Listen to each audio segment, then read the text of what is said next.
Сайн байцгаана уу? Өнөөдрийн хичээлээр са, ша толгой төсгүүдтэй танилцъя. Эс үсгийн үгийн эхэнд, дунд, нурууны өмнө талаас завж хэмээх зурлагыг татаж бичнэ. Үгийн адагт завжийг охор сүүлээр төгсгөж бичнэ. Ингээд эгшгээр хэрхэн амилсныг хамтдаа харцгаая. Үгийн эхэнд орох саасэ, дунд орох саасэ, адагт орох саа-сэ. Зөвхөн сүүл эгшгээр амилнаа. Үгийн эхэнд орох си, дунд орох си, адагт орох си.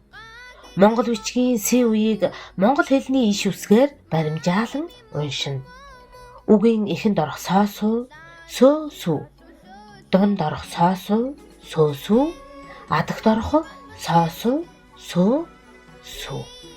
Монгол бичигт иш үсэг ямагт эгшгээр амлах бөгөөд эс үсгийн завжны ард давхар дусал тавьж иш үсгийг бүтээнэ. Зөвхөн ши үеийг давхар дусалг бичдэг. Үгийн эхэнд орох шаашэ, дунд орох шаашэ, адагт орох шаашэ. Үгийн эхэнд орох ши, дунд орох ши, адагт орох ши.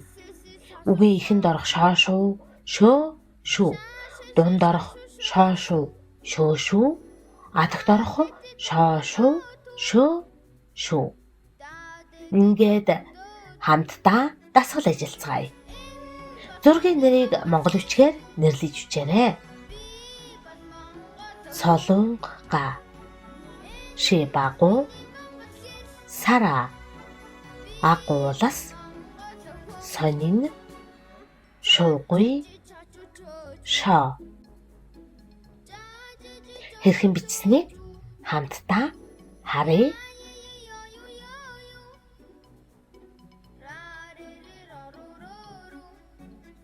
Өнөөдрийн хичээл маань энэ түрээд өндөрлөж байна. Дараагийн хичээлээр дахин баяртай уулзцгаая.